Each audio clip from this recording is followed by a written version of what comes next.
remember what the Enforcement Directorate has told the court so far. They have first got days of custody. Yesterday, they managed to get another 3 days of custody. There are 3 things that they have very importantly said, amongst other things. One is that they had earlier alleged that 2 crores were demanded and they were paid off to Sanjay Singh's aides, and that's why his aides have also been questioned. They also further said that some of his aides had got shares of the company of one of the accused, and that's also an important allegation that has been made. Yesterday, they came out and made a fresh allegation that over 4 crores were additionally demanded and paid. That's the allegation as far as the ED is concerned.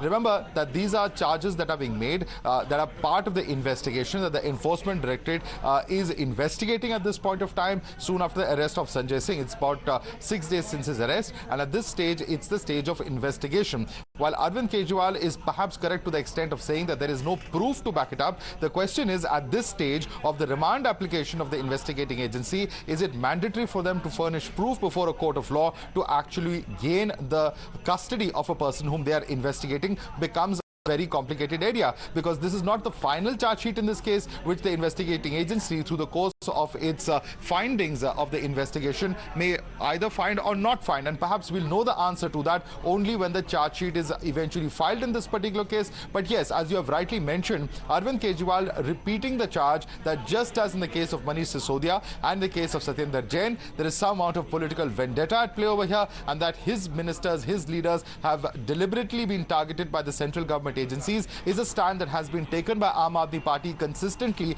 and not just the Aam Aadmi Party but several regional parties and national parties who have been at the receiving end of action on part of central government agencies, whether we're talking about the Enforcement Directorate or the CBI or the IT department and others, have repeated this charge often that these agencies are being misused to target political rivals of the centre, and that's a charge that once again Arvind Kejriwal is clearly articulating. Absolutely, Madhav. Let me take this across to Bhavtosh as well, colleague who's been monitoring the developments in court very closely. Bhavtosh, now the custody of Sanjay Singh is something that the ED has until the 13th of October. Tell us about the expected line of questioning that Sanjay Singh might be subjected to here, because one of the claims that the ED has made in its remand is also the fact that he's not been very cooperative. Well, yesterday's remand note, ED had in fact said or leveled a very serious charge that there are confidential documents that have been recovered from his residence, and these confidential documents made from his, which were in fact should have been at ED's office, and they have said that there should be official secret act slapped against against Sanjay Singh. ED cannot do so because it's an agency that can only cover cases of money laundering.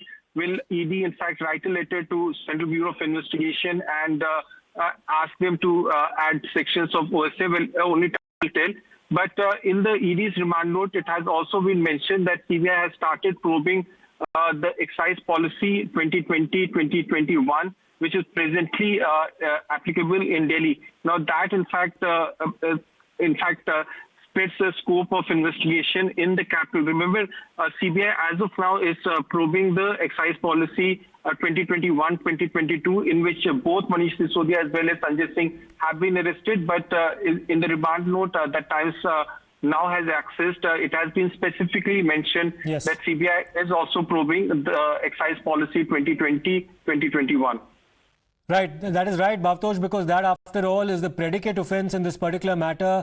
It's only after that that the ED can actually step in. So thanks, Bhavtosh, Madhav as well as Niyamika for your perspective on this. We'll of course stay focused on the probe being launched against several members of the Aam Aadmi Party. The central agencies are appearing to close in on Kejriwal's army generals by one. The Liquorgate probe has become the AAP's Achilles heel. Manish Sisodia, Vijay Nayyar and Sanjay Singh are in the agency's net.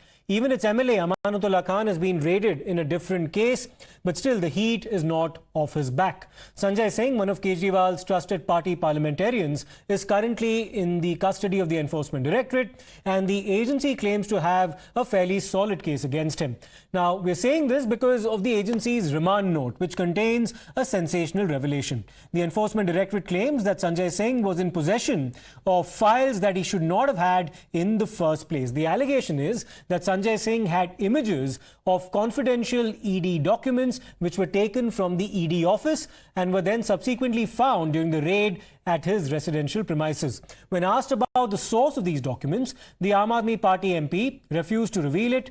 Our executive editor, Padmaja Joshi, will break down the details further.